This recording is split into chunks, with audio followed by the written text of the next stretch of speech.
ku bufatanye na Save Generation Organization, aho tuganira kenshi ku birebana n'ubuzima bw'imyororokere, ikibazo gihangayikishije u Rwanda n'isi yose muri rusange, aho murabizi ko abana bakiri batoya abangavu batwara inda zitateguwe, ugasanga bibaye ibibazo bitandukanye haba ku muryango cyangwa se muri societe muri rusange. Uyu munsi rero muri iki kiganiro turibanda ku burenganzira ku buzima bw'imyororokere muri rusange, ariko kandi tureba ku bantu bafite ubumuga.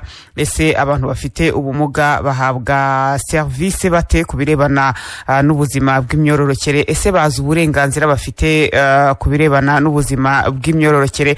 Turi kumwe n'abatumirwa bari buze kudufasha muri iki kiganiro muri studio. Ndi kumwe na Françoise Uwikunda. Françoise, wiriwe neza? Yego, mwiriwe. Ikaze mu kiganiro cyacu. Urakoze cyane. Françoise Uwikunda yaturutse muri Hope for Single Mother with Disability. Uraza kudusobanurira muri make ibyo mukora muri Hope for Single Mother with Disability. Ndi kumwe kandi na Akim Mugenyi. Akim, wiriweho neza? Mwiriwe neza Ines. Ikaze mu kiganiro cyacu. Urakoze cyane. Akim we bamwe bumvaga iki kiganiro mu minsi yatambutse baramumenyereye. Akim yaturutse muri Save Generation Organization, nawe araza kutubwira muri rusange, yongere atwibutse ibyo bakora ndetse n'impamvu y'iki kiganiro cy'uyu munsi, kubera iki batekereje ku birebana n'uburenganzira ku buzima bw'imyororokere ku bafite ubumuga. Mu kanya muri studio turaza kuba kandi turi kumwe na Josiane Uwizeyimana, ari buze kuba turutse muri Yego Center Ikabuga, nawe araza kutubwira byinshi kuri service bafasha, uburyo bafasha abantu bafite ubumuga mu kubona service ku birebana n'ubuzima bw'imyororokere. Mu gutangira iki kiganiro, Akimbanza utubwire nka Save Generation Organization mukora iki muri rusange, kandi kubera iki mwatekereje ko twakorana iki kiganiro ku birebana n'ubu burenganzira ku buzima bw'imyororokere ku bantu bafite ubumuga? Urakoze cyane Ines. Nsuhuza abantu badukurikiye, ngira ngo nkuko basanzwe babimenyereye, iki ni ikiganiro ngaruka kwezi dukora ku bijyanye n'ubuzima bw'imyororokere, kiba kigamije kurushaho gusobanurira abantu, kurushaho kungurana ibitekerezo, kurushaho kwigisha abadukurikira, batura Rwanda, baba abatuye mu byaro, abatuye mu mujyi, kugira ngo turusheho gusobanukirwa ibijyanye n'ubuzima bw'imyororokere, ndetse tubashe kubigiraho amakuru yizewe, ndetse bizanadufasha kugira ngo tubashe no gukumira zimwe mu ngaruka abana b'abakobwa ndetse n'abagore bahura nazo zijyanye n'ubuzima bw'imyororokere, harimo kutamenya ayo makuru ajyanye n'ubuzima bw'imyororokere. Iki kiganiro gitegurwa na Save Generations Organization ku nkunga ya Kivina Till Kivina. Save Generations Organization ni umuryango nyarwanda utari uwa leta uharanira iterambere ry'umwana, urubyiruko n'umugore. Iyo tuvuze iterambere ry'umwana, urubyiruko n'umugore, murambivuga ni ibyiciro bitatu, ariko nibivuze ngo dufata icyiciro kimwe wenda cy'abantu batabana badafite ubumuga, cyangwa se wenda icyiciro runaka cy'abantu. Iyo tuvuze ubuzima bw'imyororokere, iyo tuvuze kubateza imbere abo bantu, ni abantu bose tutavanguye, umuntu uwo ari we wese, kugira ngo niba tuvuze iterambere rigere kuri uwo mwana tuvuga, yaba afite ubumuga yaba atabufite, ndetse iryo terambere rigere ku rubyiruko, rigere ku mugore twavuze haruguru. Mu bikorwa bisanzwe nk'uko abantu babimenyereye, Save Generations Organization ikora ibikorwa bitandukanye. Ikora ibikorwa byaba bijyanye n'ubukangurambaga ku bintu bitandukanye, byaba ibikorwa bijyanye no guteza imbere umwana w'umukobwa n'umugore, byaba mu buryo bw'ubukungu ndetse no mu buryo bw'ubumenyi, cyangwa mu buryo bwa social busanzwe. Muri programme zikurikira harimo programme ijyanye n'ubuzima bw'imyororokere ndetse no kuboneza urubyaro, ariyo twita Sexual Reproductive Health and Rights, ndetse na Family Planning. Harimo programme ijyanye n'uburezi, aho turihirira abana b'abakobwa bafite ubushobozi bukeya mu miryango, amashuri. Harimo programme ijyanye no kwita ku mibereho myiza y'umwana, ndetse harimo na programme yo kwita ku bidukikije, ariko cyane cyane noneho tureba uruhare rw'umukobwa n'umugore n'urubyiruko mu kubungabunga ibidukikije, ndetse nabo nuko bagira uruhare mu bijyanye no kubungabunga ibidukikije. Harimo na programme zitandukanye tugira zijyanye n'ibihe tuba tugezemo, arizo twita emergency response programs, cyane cyane izingizi ziza bitewe nuko habayeho ubutabazi bw'ibanze cyangwa ikintu gikenewe kugira ngo gikorweho ako kanya. Ndetse harimo na programme zindi zijyanye na ICT. Ibi byose rero tubikora dushyira mu ibikorwa runaka mu turere dutandukanye dukoreramo. Kugeza ubu dukorera mu karere ka Gasabo, dukorera muri Kamonyi, dukorera muri Nyagatare, ndetse no mu karere ka Bugesera, mu buryo butandukanye, byaba ubukangurambaga, byaba kwigisha abana b'abakobwa, abangavu n'ingimbi, ndetse na community. Ubwo iyo mvuze community aba harimo abatandukanye, abatanga serivisi zijyanye n'ubuzima bw'imyororokere, abayobozi, n'abandi bafatanyabikorwa mu buryo bwose, mu buryo butandukanye. Muri make n'ibyo dukora. Urakoze cyane Akim, ngira ngo abantu bumvise Save Generations Organization byo mukora muri rusange. Reka mikaze Josiane, wiriweho neza? Ntabwo bakumvise. Josiane, wiriwe neza? Yego.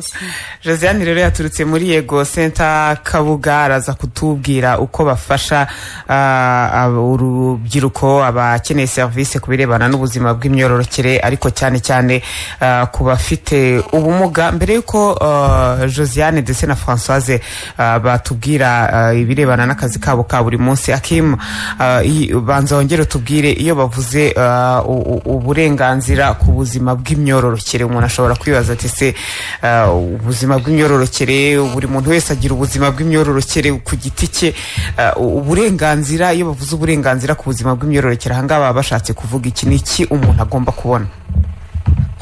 Iyo bavuze ubuzima bw'imyororokere ni ibintu bigari, turaza kubisobanura neza, ariko ndabanza nasobanura impamvu kuri uyu munsi wa none twatekereje kuri insanganyamatsiko nka Save Generations Organization. N'ubundi nk'uko dusanzwe dukora ku buzima bw'imyororokere, twigisha abangavu n'ingimbi, twigisha ababyeyi, twigisha abayobozi b'amadini, twigisha abarimu, twigisha n'abandi bantu batandukanye muri community, kugira ngo tugire community nyarwanda isobanukiwe, ifite amakuru yizewe ku buzima bw'imyororokere, bityo binadufasha kugira ngo dukomeze guhangana na za ngaruka ziterwa no kutamenya ayo makuru, harimo inda ziterwa abangavu n'izindi ngaruka tujya tubona mu miryango, harimo no guta amashuri ku bana b'abakobwa, ndetse harimo n'abahungu. Impamvu twatekereje kuri uyu munsi wa none, iyo tuvuze ubuzima bw'imyororokere, iyo tuvuze amakuru, mu by'ukuri abafatanyabikorwa batandukanye ndetse n'abantu batandukanye tugerageza kwigisha, tugerageza gutanga amakuru ku buzima bw'imyororokere, gutanga serivisi runaka, baraza kubitubwira neza, ariko tukaje gusanga hakirimo imbogamizi mu gutanga serivisi no gutanga amakuru kudaheza. Ubwo iyo mvuze kudaheza, ubona hakirimo imbogamizi ko ayo makuru hari abo ageraho, hari n'abatageraho. Muri abo bantu atageraho harimo n'abantu baba bafite ubumuga.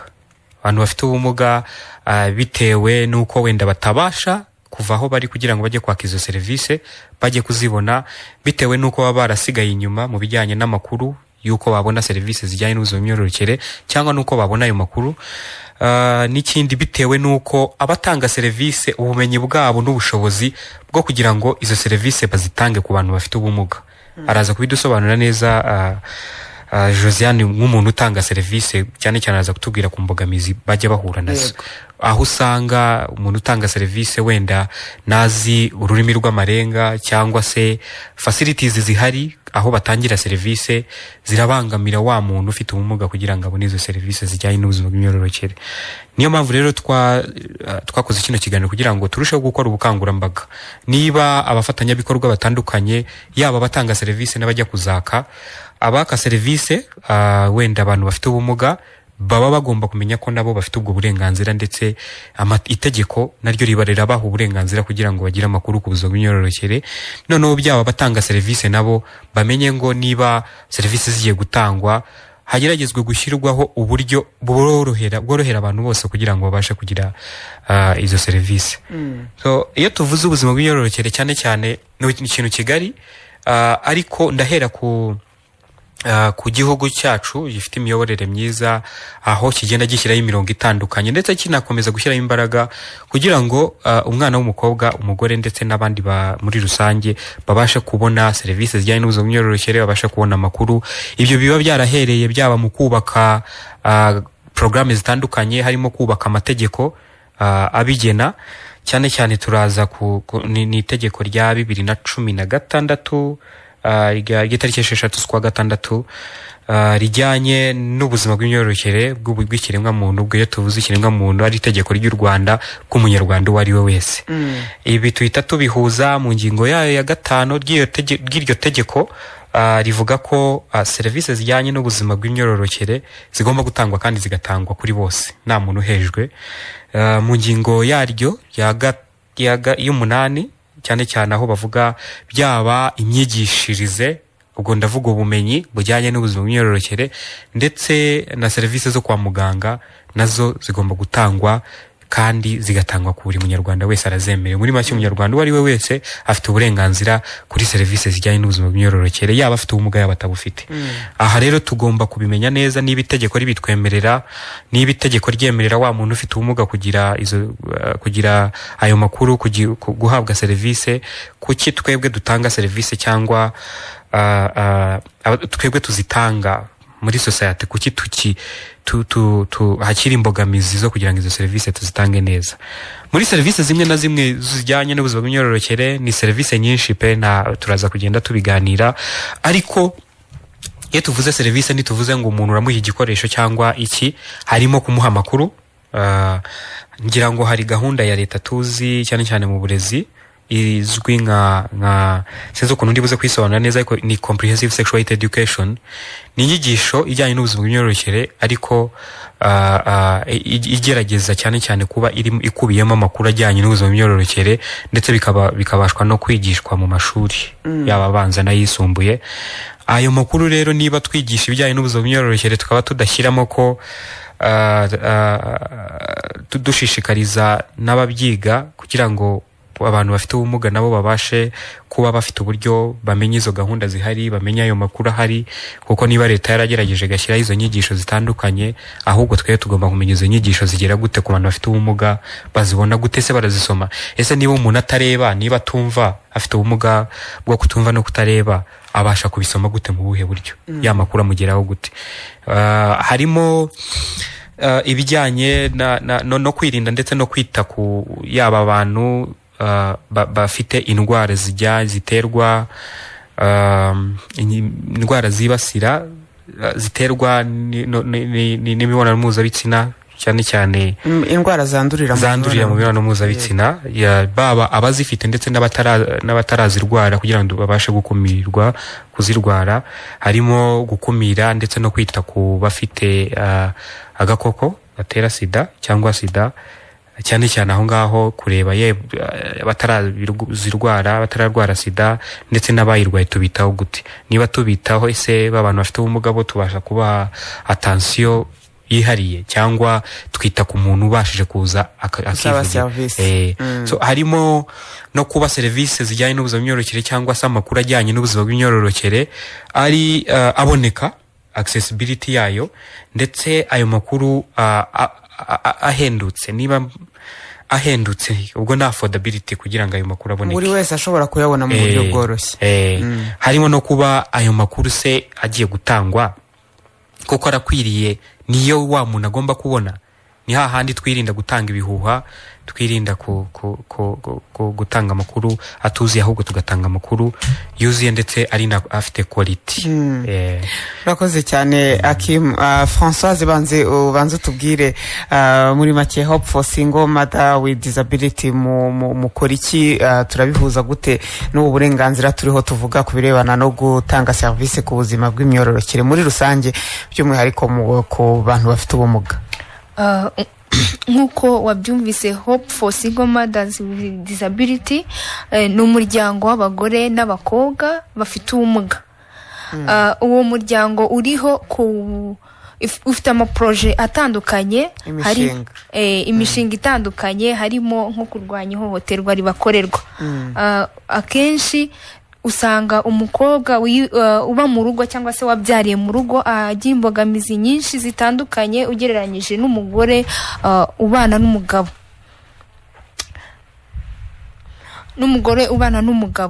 Noneho ugasanga n'abakobwa bafite ubumuga akenshi bitewe n'ubumuga bafite, kubona amakuru ajyanye n'ubuzima bw'imyororokere biragoye, abenshi ntibanayahabwa, abenshi babafata nkaho bitewe n'ubumuga. Nk'urugero, ufite ubumuga bwo mu mutwe agafatwa nk'utagira ubwenge, ugasanga igihe cyose akeneye ayo makuru ntayahabwa. Ese n'ubundi turayamuha, arabimenya, arabifata se, ubundi se kubimubwira ejo azaba yabyibagiwe, ugasanga ayo makuru ntayahawe. Tugendeye nanone ku mugore ufite ubumuga bwo kutumva no kutavuga, bitewe na sosiyete arimo cyangwa se aho atuye, usanga ahura n'imbogamizi zo guhuza n'abantu ururimi rw'amarenga. Ugasanga biragoye kuganira nabo. No kubona za service kwa muganga ugasanga biragoye kubera ururimi rw'amarenga rutarasakara hose. Urundi rugero, ahubwo se ukiraho ngaho Françoise, abantu bashobora gukoresha kuvuga mu rurimi rw'amarenga uyu munsi bangana iki? Kuko rurimi n'ururimi rusaba kurwiga ukajya mu ishuri. Abantu benshi mu byaro, reka mvuge gutyo, bafite ubumuga bwo kutumva no kutavuga, baba bafite ukuntu bavugana n'abantu biwabo, bafite amarenga yabo bahimbye. Ubundi rurimi rw'amarenga abantu bafite ubwo bumuga bararuzi, bazi kurukoresha. Usanga baruzi kuko iyo utuye ahantu, uko abantu mubanye muba mufite uko muvugana. Iyo nzi amarenga nkabasha guhura nawe, abasha kumva. Ariko bimugora cyane yahuye n'umuntu utarawahatuye cyangwa se ari wa wundi aruhatuye utabasha no kugerageza kuvugana nawe, yo agiye kumubwira amakuru cyangwa se kugira icyamukeneraho, kuganira nawe biba bigoye. Niyo mbogamizi bahura nayo akenshi. Yego, ariko se Françoise, ubundi uburenganzira barabizi ko babufite, abafite ubumuga, abangavu, ingimbi, wenda n'abandi, barabizi ko bafite uburenganzira bungana n'ubw'abandi ku gusaba amakuru, guhabwa service ku birebana n'ubuzima bw'imyororokere. Ubona babisobanukiwe cyangwa babumva nabo ubwabo atari ibyabo? Navuga ko babisobanukiye nka 40%, kuko sinabishyira ku kigero cyo hejuru, kubera ko abenshi baratekererezwa. Ugasanga kwifatira imyanzuro kuri we ntago abyemerewe. Niba ari mu rugo ugasanga uhari wese ari gushaka kumufatira icyemezo icyo ashatse gukora, oya wigira gutya, wikora ibi ngibi, icaraho ngaho wigira hujya, n'icyo ashatse gukora ugasanga aratekererezwa. Ikindi baramufata nk'umuntu udafite ubwenge cyangwa se wabasha kwifatira umwanzuro, bigatuma rero kugira ngo amenye ubwo burenganzira bwe biri ku kigero cyo hasi.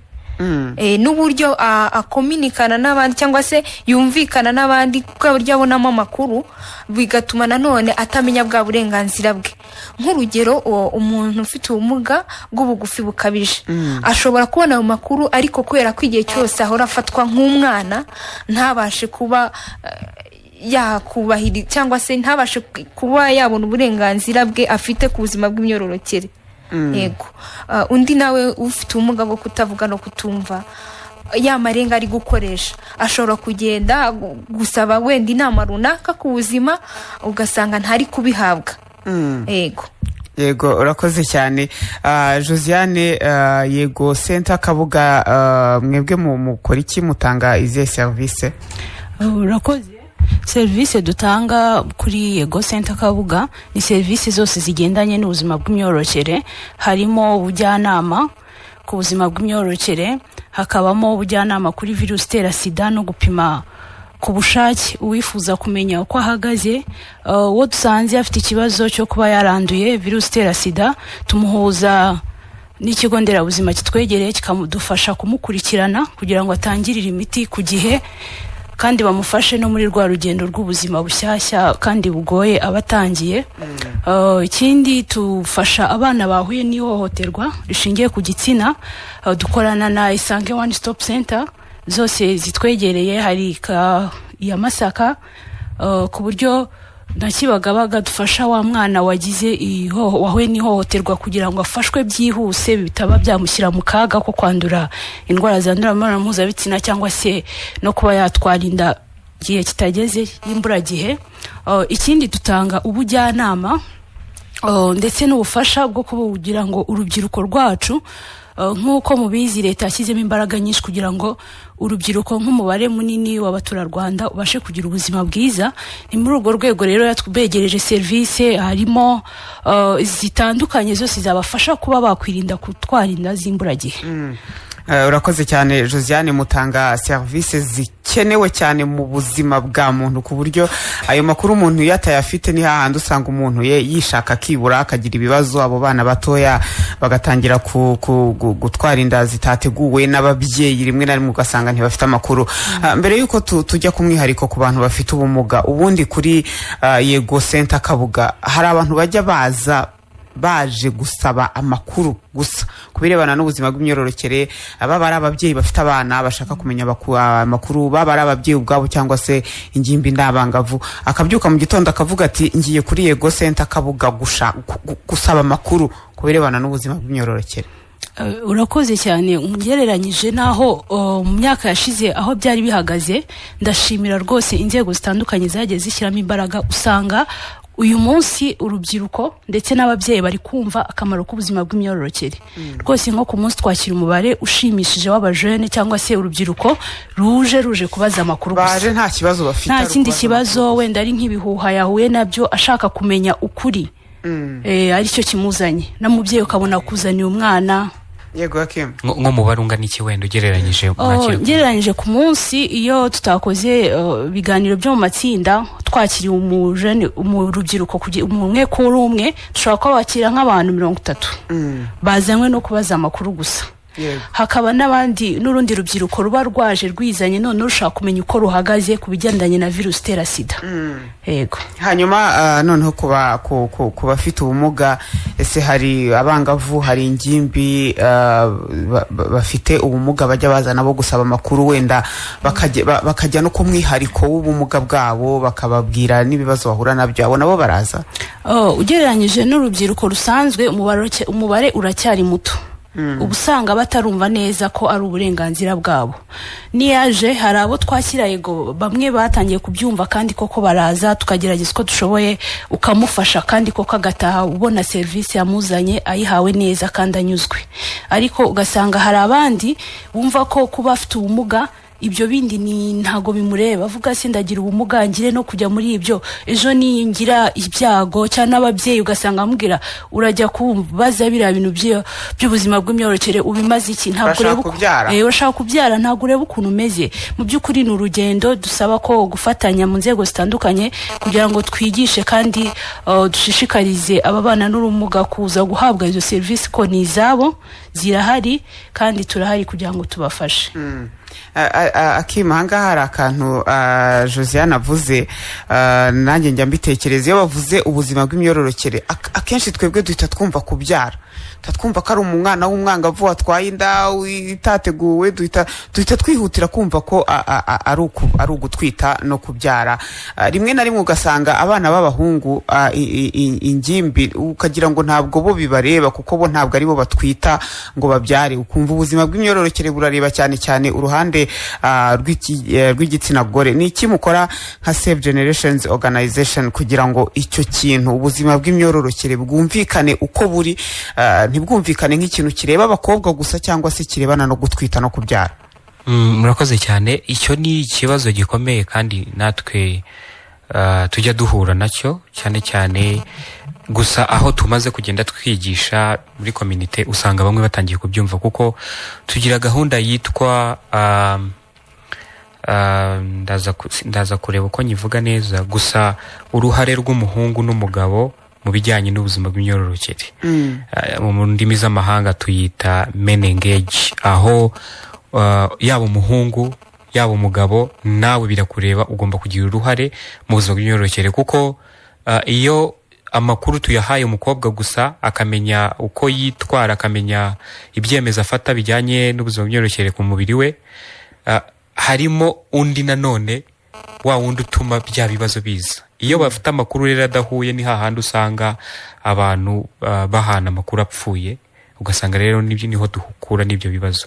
So aho dukora hose muri community abantu dukorana nabo haba harimo abagabo, kandi nabo turabigisha n'abana b'abahungu, byaba nko mu maclub tugira mu mashuri muri Gasabo na Kamonyi. Muri ayo maclub tugira yitwa Debate Club for Change cyangwa amaclub y'impinduka, cyane cyane kubijyanye n'ubuzima bw'imyororokere.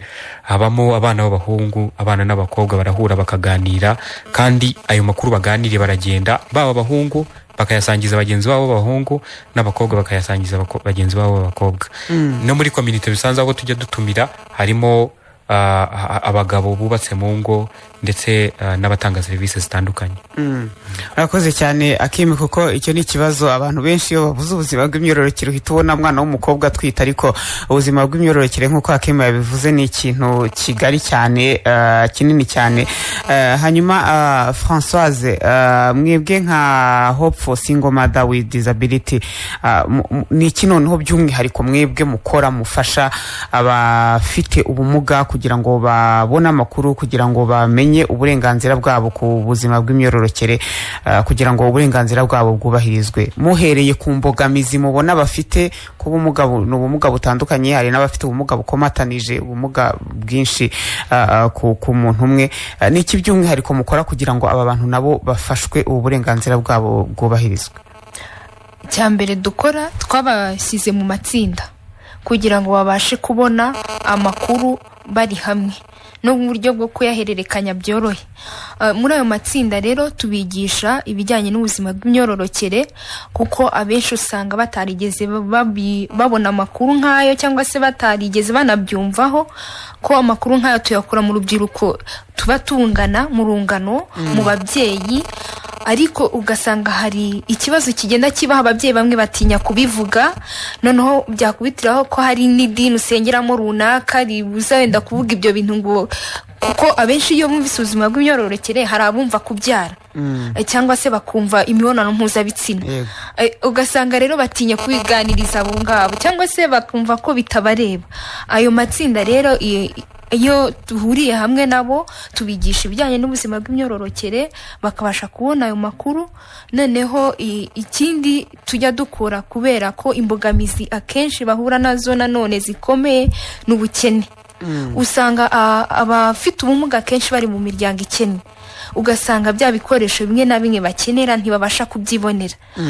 Ibikoresho by'isuku ku bakobwa niho dukorana cyane, n'abagore, kotegisi, isabune, imyambaro y'imbere, ndetse no kubigisha uburyo we yakikorera isuku muri rusange. Ibyo byose muri ayo matsinda niho tubigishiriza, bakabasha gusobanukirwa.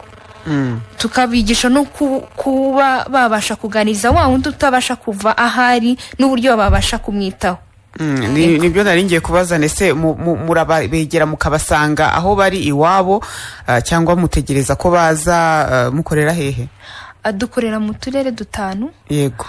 Karongi, Musanze, Gicumbi, Rutsiro na Nyagatare. Yego. Kuko hari abafite ubumuga badashobora gukora urugendo ngo ave hano abe yagera kure.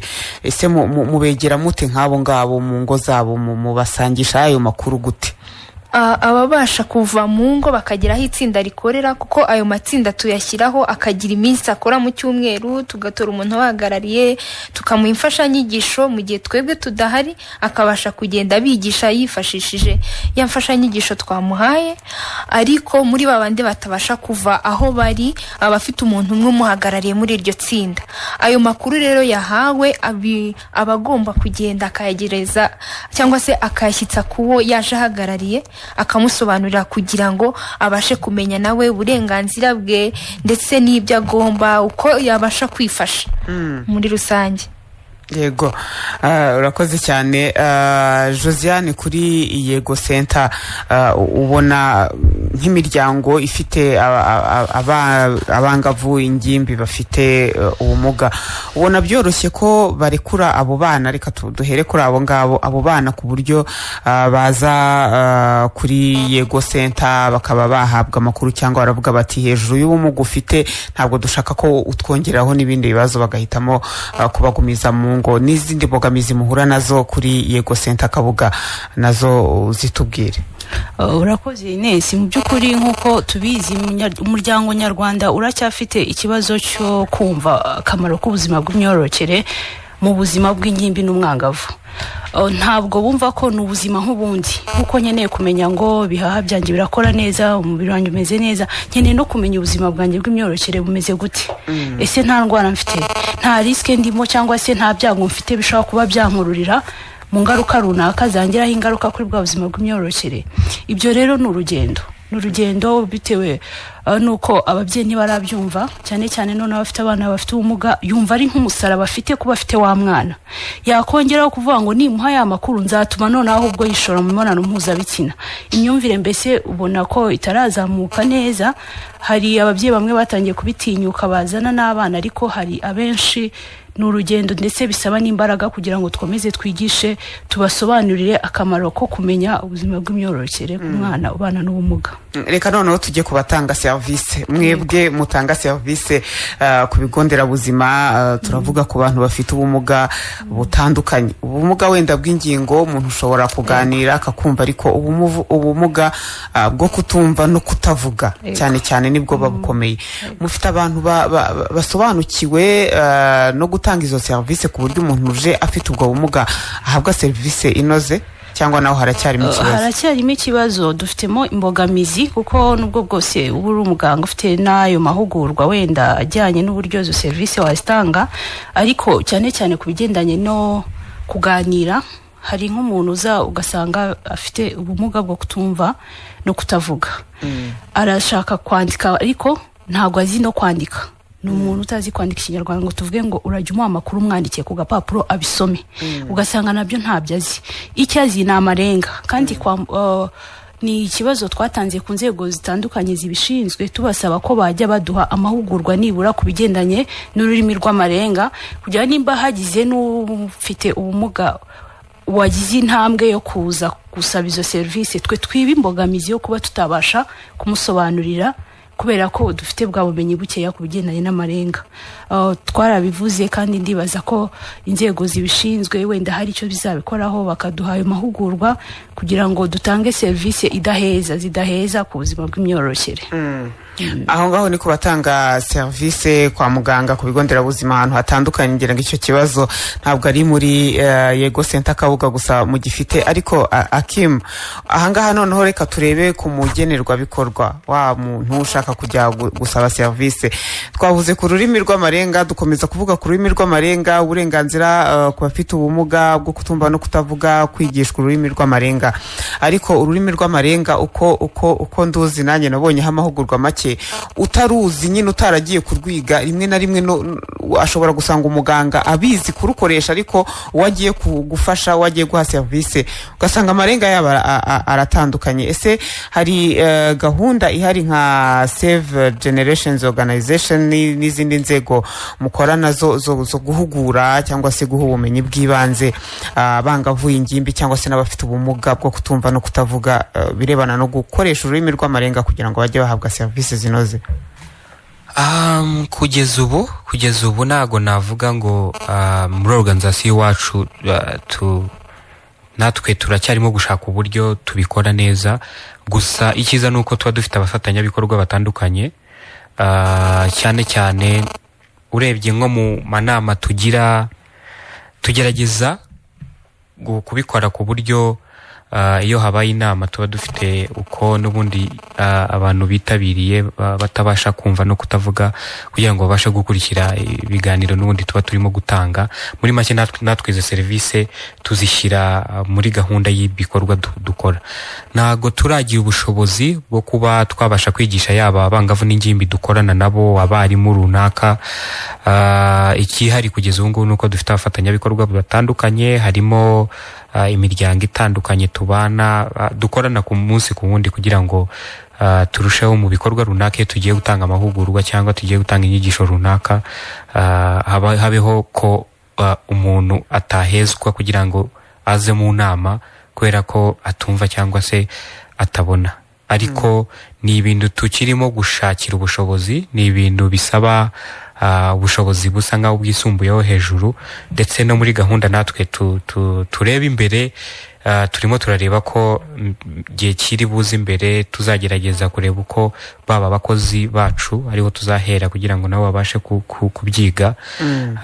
Mu gihe babyize rero bizadufasha kugira ngo tugende. Ntabwo twavuga ejo bundi twabajije umuntu aratubwira se byatwara igihe kingana iki ngo umuntu yabyiga mu gihe gitoya, aratubwira ibintu bigisaba umwanya munini kandi ntago wabikora 100% nk'uko wa muntu ufite ubumuga yabikora. Gusa uba ufite nawe ubumenyi bw'ibanze kugira ngo ubashe kuvuga ururimi rw'amarenga. So ni ibintu natwe dufite muri gahunda, ariko kugeza ubu ngubu igihari nuko dufite imikoranire n'inzego zitandukanye ndetse n'abandi bafatanyabikorwa kugira ngo atazagira uhezwa mu bikorwa bya Save Generations Organization kubera ko atumva cyangwa atabona. Urakoze cyane. Françoise, hari umuntu wanditse ubutumwa bugufi aravuga ati abantu bafite ubumuga butandukanye mbere yo kubabwira n'iby'uburenganzira ku buzima bw'imyororokere bagomba kubanza kumva ko nabo bafite uburenganzira bwo kubaho nk'abantu. Hari aho abantu babareba akabona ko umuntu ufite ubumuga, urugero ubumuga bwo mu mutwe, ubumuga bunyuranye bukomatanije, ntamubonemo umuntu. Uburenganzira bundi busigaye ntabwo wabuha umuntu nawe ubwe utekereza ko adafite uburenganzira bwo kubaho. Iki ni ikibazo gikomeye cyane. Françoise, ese mujya muhura n'izo ka umuntu akaza akavuga ati jyewe nta nubwo narinzi ko mfite n'uburenganzira bwo kwitwa umuntu, abantu bose babona ko ndi ikindi kintu gitandukanye n'umuntu? Ibyo duhura nabyo cyane, ni narwo rugamba twabanje kurwana, kuko niba abantu mubana n'abo muturanye babanje kukwereka kuri ikibazo ntabwo wakumva kuri umuntu. N'ayo makuru ku buzima bw'imyororokere sinzi ko waba uyakeneye nta n'icyo wayakoresha. Ikintu cya mbere twabanje gukora ni ukubanza kubigisha uburenganzira bafite no kubereka ko bariho nk'abantu batari ibintu. Ni nayo mpamvu ari amazina babitaga ngo ni ikimuga, ni igicumba. Ibyo ni ibintu. Tuvuga ufite ubumuga kuko ni umuntu afite ubumuga. Na bya bindi bavuga ngo abana n'ubumuga, umuntu abana n'icyo akunda. Nubwo mfite ubwo bumuga ariko simbukunda. Nubwo mfite ubwo bumuga simbukunda. N'ikimenyimenyi ndamutse bambwiye ngo muri iri dini bagusengera ubwo bumuga bukavaho, n'ibyanjye byose nabitangayo kugira ngo ubwo bumuga bumveho. Niyo mpamvu tutavuga ngo abana n'ubumuga, afite ubumuga. Tubanza kumwereka ko ari umuntu nubwo afite ubwo bumuga ariko hari uburenganzira afite. Iyo yamaze kuva kuri icyo kigero cyo kubanza kumva ko ari umuntu, nibwo tutangira kumwigisha iby'ubuzima bw'imyororokere. Nanone imyumvire y'abantu igenda ibimbogamizi kuri bo, kuko usanga kenshi kwa kundi bamufashe nk'ahadatekereza, kwa kundi bashaka kumufatira imyanzuro, aricyo kintu kigenda kimusubiza inyuma. Nk'urugero, usanga abafite ubumuga bwo mu mutwe nubwo biri kugenda bigabanuka, wasanga kenshi niba atangiye wenda kujya mu mihango, umubyeyi we cyangwa se umurera amwihutana kwa muganga akavuga ngo ndashaka ko mubonereza urubyaro. We nta ruhare yabigizemo, akicara bakamutera urushinge cyangwa se ugasanga bamutegetse kunywa imiti runaka cyangwa se bamusizemo agapira, akabona ibintu abikorerwa kubera ko atabasha kuvuga ngo ibi ni mureke kubinkorera kubera gufatirwa ibyemezo, ugasanga abayeho yigunze. Urumva uwo muntu niba babashije kumwereka ko we nta mwanzuro n'umwe yakifatira, ntago azumva ko ari umuntu. Ariko Françoise, kugira ngo abantu babyumve neza, birashoboka ko uyu munsi hari umuntu nibyo bari kutwumva bafite nk'umuntu ufite ikibazo ubumuga bwo mu mutwe, rimwe na rimwe ukabona nyine ibyemezo ni ngombwa rimwe na rimwe kumufasha kubifata, reka mvuge gutyo. Ukabona rimwe na rimwe nta n'igitekerezo gikomeye yatanga kuri ubwo burenganzira bwe. Ese aho ngaho haba harimo amakosa mu gihe bidashoboka ko nawe ubwe yabitekereza kubimukorera? Ni ikibazo, ni bibi. Ayo ni amakosa, ni ihohoterwa. Genda byita nk'ihohoterwa kuko ntago igihe cyose ahora muri crise. Burya wa muntu nubwo ahora yirukanka, nubwo ahora muri bya bintu bidafututse, aba afite umuntu umwe uri inshuti ye. Iyo ugerageza kumuganiriza, kumwereka ko nta kibazo afite, ukumwereka mbese ko ari umuntu nk'abandi, agerageza kugufungukira ku buryo ushobora no kumubwira ngo ugiye gukorerwa ibi n'ibi kubera impamvu, akabyemera cyangwa akabihakana. Impamvu ari ikibazo, ari n'ihohoterwa. Ese uramutse umufungishirije urubyaro aka kanya, Imana igakora ibitangaza, ejo agakira, aramutse ashatse kubyara yabigenza gute? Aramutse asanze waramufungiye urubyaro yakubabarira?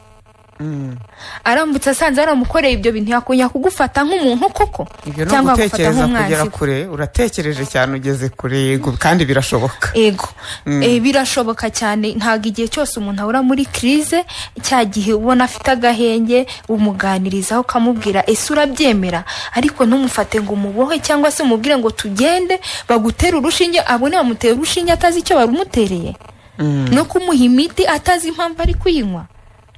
Yego. Ubwo rero babyumvise, abantu bafite ibibazo, bafite ubumuga bwo mu mutwe, ntabwo ari byiza kumufatira icyemezo atagezemo uruhare. Nkuko Françoise abivuze, ashobora gukira akazakubaza ati ibi bintu ni ibiki wankoreye. Hari umuntu wanditse ubutumwa bugufi, ntabwo tumuvuga izina, ati Ines, murakoze cyane kuri icyo kiganiro. Mfite ubumuga bw'ingingo ariko sinigeze nshaka umugabo. Nafashe gahunda yo kubyara umwana, ariko mu gihe nari ntwite nahuye n'ihohoterwa rikomeye. Buri wese ambaza ngo nabyaranye nande, ese byagenze bite kugira ngo umwana avuke? Ugasanga narinze mbyara mfite ihungabana rikomeye ku buryo no kujya ku kigo nderabuzima nasaga n'uwihishe. Josiane ati no kujya ku kigo nderabuzima kureba niba umwana wanjye ntwite mu nda ameze neza nabikoraga nsa n'uwihishe. Se ibyo bibazo mujya mubibona? Abantu bafite ubumuga butandukanye akaza gusaba serivisi ariko wumva asa n'uwihisha abantu, avuga ati ibi bintu nibambona baravuga ngo iki? Urakoze cyane. Hari ikintu kiba kibabaje abantu, numva mu kinyejana tugezemo twari dukwiye guhindura imyumvire. Nkuko wicara ugapanga ubuzima bwawe, mu gihe umuntu afite imyaka 18 kuba abana n'ubumuga, kuba yahitamo kubyara, kuba yahitamo ubuzima bwe uko abushaka, ntabwo byakabaye ari imbogamizi cyangwa se hari uwo bibangamira. Cyane ko wenda uwo muntu uvuze icyo kibazo arakoze, ariko avugiye abandi benshi batabashije kwandika. Ni nayo mpamvu hari n'ibi biganiro bibaho, no kugira ngo duhindure imyumvire. Nabo bafite uburenganzira muri service zitangirwa kwa muganga. Ngiye muganga ntabwo nize kuvura abantu bazima gusa. Umuntu wese ni umuntu, yaba abana n'ubumuga, yaba afite ikibazo runaka, yaba afite ubumuga. Umuntu ufite ubumuga nawe ni muzima. Afite ubumuga ni muzima, afite uburenganzira bwuzuye 100% ku buzima bwe. Josiane nugukosoramo gato, ntago umuntu abana n'ubumuga, ngira ngo yabisobanuye neza. Sorry, afite ubumuga. Haracyari ikibazo cyane. Urumva imyumvire iracyari hasi. Kumva ko abana n'ubumuga. Ikindi kibazo kijya kiba impamvu batitabira service z'ubuzima bw'imyororokere kwa muganga n'ahandi bazitanga. Niba ngewe mfite ubumuga bwo kutabona, niba muganga bangejeje imbere ya muganga ndi kumwe n'umuherekeza wanjye, arashaka ko bamuherekeza hicara, njyewe niba naringiye kukubaza uburyo nshobora kubyara, hari umuntu ufata icyemezo cyo kuvuga ngo reka mbyare sinzashaka, wa muherekeza wanjye akihicaye, ntago icyo kintu nagikora. Ntago nabivuga, nshaka kumubwira ngo ndumva mbabara mu nda cyangwa se ndumva bimeze gutya, ariko ikintu cyo kuvuga ngo abana n'ubumuga ntiwongere. Afite ubumuga. Yego, ni imvugo incitseho gake, ariko ndabubaha kandi n'abantu nkatwe twese. Kuba umuntu afite amahirwe yo kuba yaravutse agasanga nta ubumuga afite, ntago ari ikintu gihambaye twakoze. Cyane ko umuntu ashobora kuba ari muzima uyu munsi ejo bigahinduka, ukagira accident, ukagira iki. Rero kwa muganga ubusanzwe hari ikintu twita ibanga. Sinzi wenda nimba Françoise abizi, hari abaganga bamwe na bamwe wenda kera ayo makosa yagiye abaho, ariko ubu ngubu tuzi neza ko umuntu ufite ubumuga cyangwa n'umuntu uwo ari we wese afite uburenganzira kugirirwa ibanga no ku makuru yatanze kwa muganga. Ntabwo rero ari ngombwa rwose ko umuntu aza guhabwa serivisi runaka kuko afite ubumuga uwamuherekeje akicara, kereka ari munsi y'imyaka 18.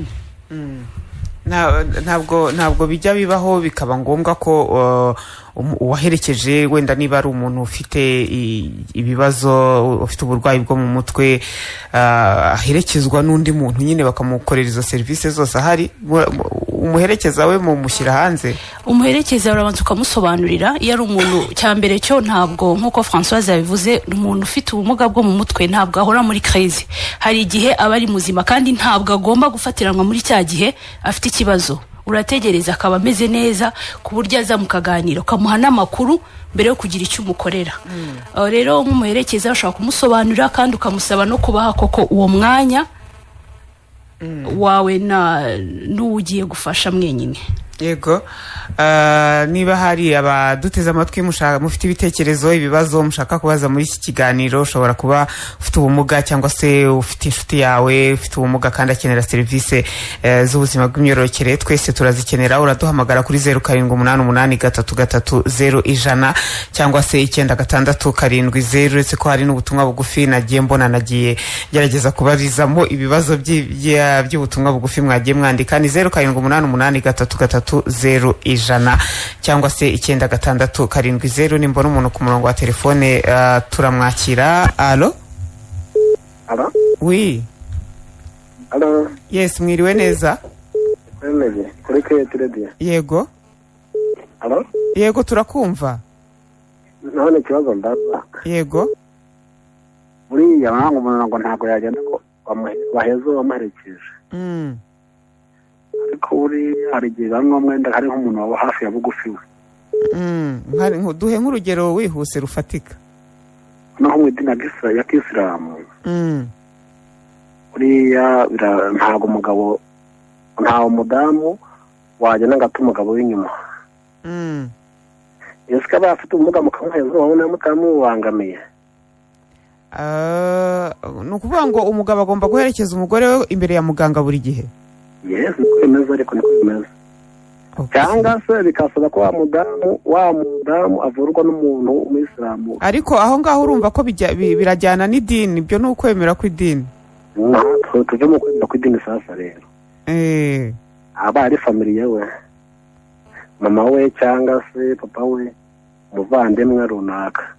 Reka baragufasha bagusubize. Josiane aragufasha. Urakoze cyane, baragufasha bagusubize. Uyu nguyu yabihuje n'idini ya Islam, kwa umugabo ngagomba guhora aherekeje umugore. Allo? Yego. Ni 0788330100 cyangwa se 9670. Hagati aho mu gihe dutegereje umuntu ku murongo wa telefone, Françoise wabutubwira uhereye ku bibazo ku mbogamizi zose twabonye. Allo? Allo? Oui. Oui, mwiriwe neza? Yego. Yego, urinde utubwire n'ikibazo cyangwa igitekerezo wihuse. Ibyo byo kuvuga ngo umuntu w'ikimuga baramushyira ahagaragara. Umuntu ufite ubumuga. Umuntu ufite ubumuga kuvuga ngo baramushyira ahagaragara no byapfa kwemera. Hari abantu benshi cyane batanabakura no muntu. Hari abuzi? Barahari cyane. Mubafasha iki se nk'abaturanyi nk'inshuti? Erega buri umuntu mu bitekerezo bye sinzi uko ameze. Hari igihe ubona kumushyira hanze abantu bakamureba bakaguha ingwene nawe bakamutesha agaciro, ibyo rero bigatuma umurekera mu rugo. Oya, niba hari aho uziho ubwo barekeye umuntu mu nzu bakamufungira, nawe wegera ubuyobozi ahabwa uburenganzira bwe. Nawe ni umuntu akeneye kujya hanze akota n'akazuba. Asabuje mwakomeza mukangure. Urakoze cyane. Ati ureba gusohora umuntu wawe ufite ubumuga ngo utinya ko nawe ngo baguseka ko ufite umuntu ufite ubumuga. Ibyo ngira ngo kuri iyo myumvire turaza kugira icyo tuvugaho. Allo? Allo? Allo? Oui. Mwiriwe neza? Okay, ni Damascene ku Mahumbezi. Ego Damascene, watanga ikibazo cyawe wihuse. Niyo rero nagira ngo nanjye mbaze nti abantu bafite ubumuga ku mugani bakwiye kujya bakorera nk'inama bakaba hafi bakanabafasha. Bande bande batwebwe n'abandi bose. Yego. Kugira ngo nyine babashe kumva ko batwisanzuye natwe tubisanzuyeho. Kubera ko ni abantu nkatwe n'ubundi nta kibazo rwose. Kandi ngo mubaha akato mukabaheza mukanabaseka. Oya, ntabwo twumva ko ibyo bintu byakabaye muri Rwanda. Oya, tukwiye rwose kubafata neza tukabungabungira ubuzima bwabo ntitubaseke kuko rwose mbese ko biriya ntaho bitabaho rega burine. Yego. Kubera ko ejo ni wowe cyane uzamenya nuko bizanagenda. Urakoze cyane. Rwose mbona ari byiza ko umuntu atabaha akato. Urakoze cyane, reka turebe telefone imwe niba hari umudamu cyangwa se umukobwa. Abagabo nishimiye cyane ukuntu abagabo batega kuri iki kiganiro ku buzima bw'imyororokere. Allo? Yes, wiriwe neza? Yego, urinde utange n'igitekerezo wihuse. Ngira ngo ntabwo bikunze. Josiane, uhereye kuri izi mbogamizi arizo twavuze hano muri studio ndetse nizo bagaragaje kuri telefone, ubona hakorwa iki kugira ngo abafite ubumuga, abangavu n'ingimbi, cyane cyane nyine abafite ubumuga babashe guhabwa serivisi ku buzima bw'imyororokere, habashe kubahirizwa uburenganzira bwabo mu kubona izi serivisi? Ninde wagira iki akora? Urakoze mu by'ukuri kugira ngo ikibazo dufite cy'abafite ubumuga ukuntu bahezwa muri izi serivisi cyangwa se umubare wabo ukiri hasi bihinduke, ni ubufatanye bw'inzego zose. Reka duhere mu miryango. Nimba ari umubyeyi ufite uwo mwana yumve ko kuba afite ubumuga ni ibintu bisanzwe, ni umuntu afite uburenganzira, utinyuke umugeze ku kigo cy'urubyiruko kikwegereye, umugeze ku cyumba cy'urubyiruko mwegeranye, nabo bamuganirize kuko ejo n'ejo bundi azahura n'ingaruka kuko hari amakuru wamwimye kandi yari afiteho uburenganzira.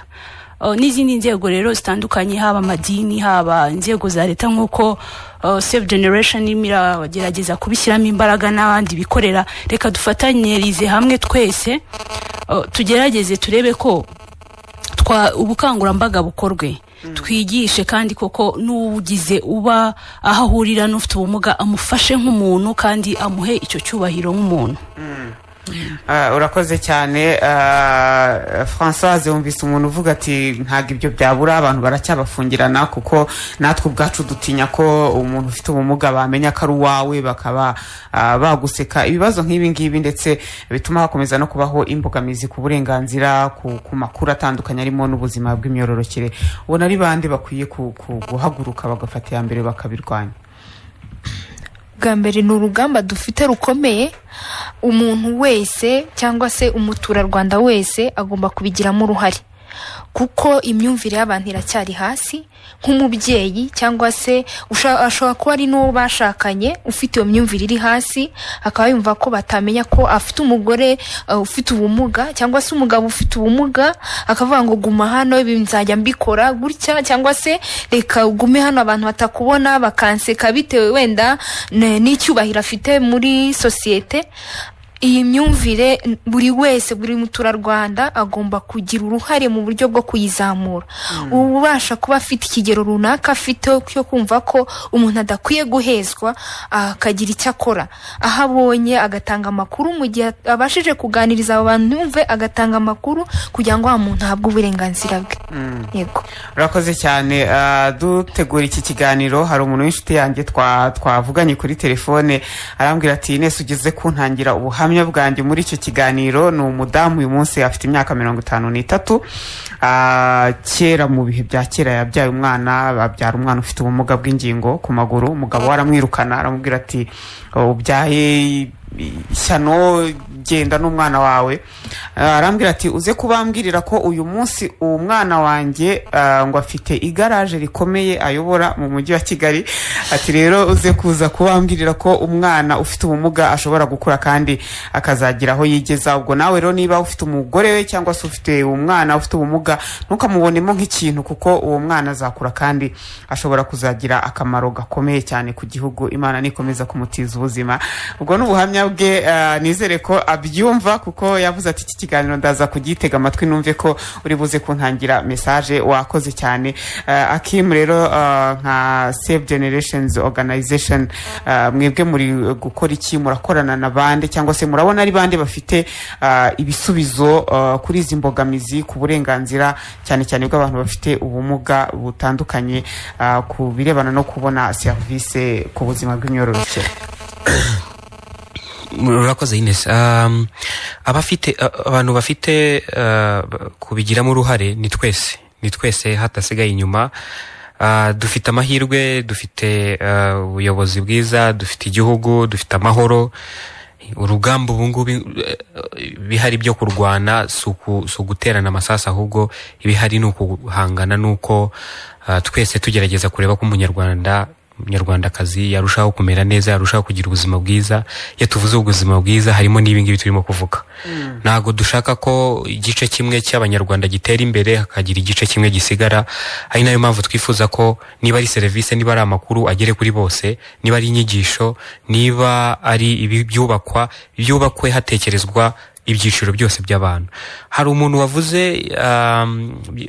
haracyari ikibazo kijyanye nuko imyumvire y'amadini ndetse n'imyumvire muri rusange aho ejo bundi nigeze kuganira n'umuntu anyigisha akantu hari igice muri Bibiliya sinzi icyo gice cyari cyo neza kivuga ngo Imana yabwiye Adamu na Eva ati mubyare mwororoke mumere nka musenyi uko ni mu ntangiriro za Bibiliya hafi cyane noneho uwo muntu amingingo aravuga ngo ibyo bintu muri icyo gihe yari Adamu na Eva gusa ari babiri ku isi noneho bihuze n'iyi si turimo aho inzu igerekeranyije n'indi aho imodoka zigenda zigerekeranyije aho mbese turamutse tugize ubwo burenganzira bwo kuba twatekereza nkaho turi babiri ku isi no muri iki gihe uzasanga tubyaye none tukabura naho dukandagira so abantu bakwiriye gufata imyumvire nubwo bwose yego Bibiliya turazemera ziratuyobora mu buryo bwiza n'iki ariko none tujye tubihuza n'ibihe tugezemo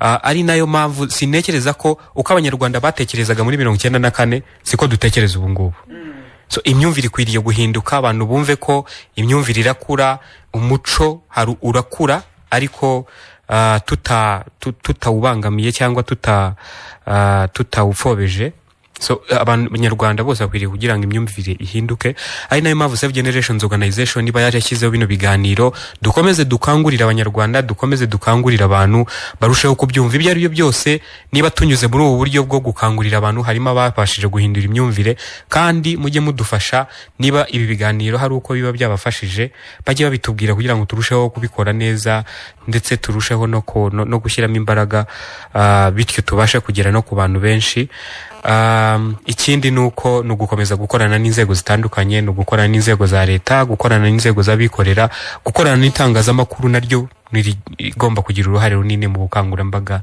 ndetse n'ubuvugizi muri rusange bakoze cyane tutarasoza haro abajije ati se Yego Center Kabuga mukorana na Mutuelle de Santé izo service zirishyurwa mutubwire nuko twakwinjira muri uwo muryango wa Hope for Single Mother with Disability banza umubwire ati se mukorana na Mutuelle de Santé izo service kuzibona yego service zose rero dutanga z'ubuzima bw'imyororokere na zindi navuze nkuko nabisobanuye kare n'ubuntu tuziha umuntu wese uri mu cyiciro cy'urubyiruko kuva ku myaka 16 kugera kuri 30 arasubijwe niba ashaka kuzaza yabyumvise ikindi kintu Ines nago umuntu atazava ikarongi ngaje kuri Yego Center ya Kabuga iyi ni gahunda ya leta ndakeka ko Yego Center buri karere kagiye gafite iyo centre itanga izo service ahubwo abantu bakwiriye kumenya isezo service mu karere kacu ziba hehe ibyo nabyo no kumenya amakuru mbere yuko ufata imodoka ngo urire imodoka ugenda ujye ubanza ujye kwa gitifu w'akagari banza umubaze n'ibyo service haraho wayikura Yego Françoise yabajije kwinjira mu muryango wacu bitewe n'aho atuye aba yatuye mu turere dukoreramo biroroshye guhura nawe ngenda sevinga nimero ye turaza kuvugana mu kikari ego urakoze cyane ara kandi kantu numvaga nshaka kuvuga cyangwa se nakwisabira ndumva ibi bintu kugira ngo tuzamure imyumvire y'abantu cyangwa se twongerere abafite ubumuga muri rusange icyizere cy'ubuzima, hashyirwaho gahunda y'uko mu biganiro cyangwa se mu nteko z'abaturage hajya havugwaho uburenganzira bw'abafite ubumuga ndetse n'iby'ubuzima bw'imyororokere kugira ngo babashe kwisanga muri sosiyete. Yego, ibibazo ni byinshi, ibitekerezo ni byinshi. Hari abavugaga gushyiraho amasomo yihariye mu mashuri, hari bagiye batanga ibitekerezo, hari n'uwavuze ati kubyiga ni kimwe, kubishyira mu bikorwa ni ikindi. Si urubyiruko rufite ayo makuru rubishyira mu bikorwa.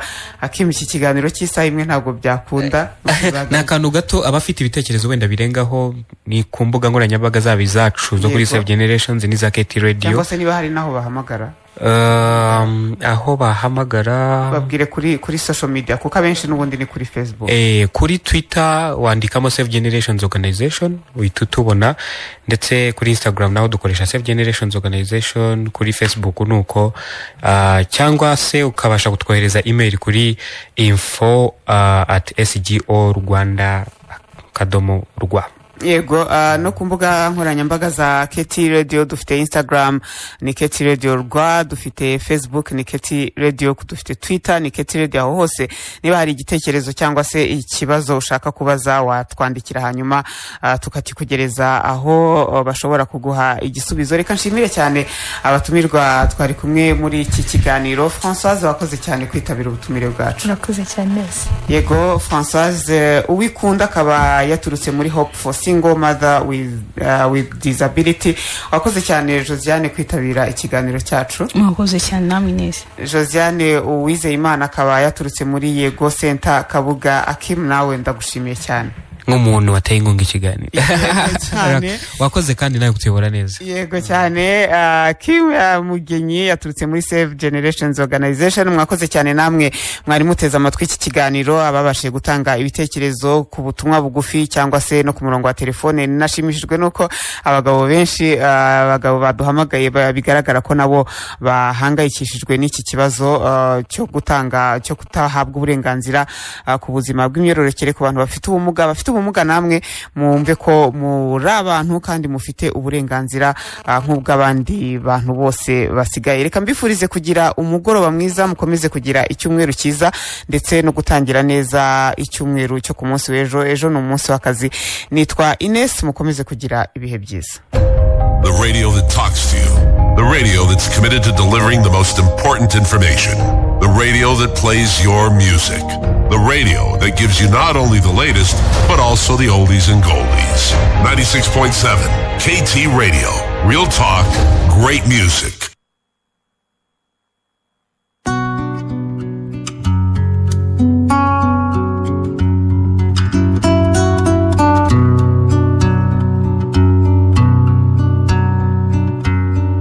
Ejo wabyutse ufite ishyundu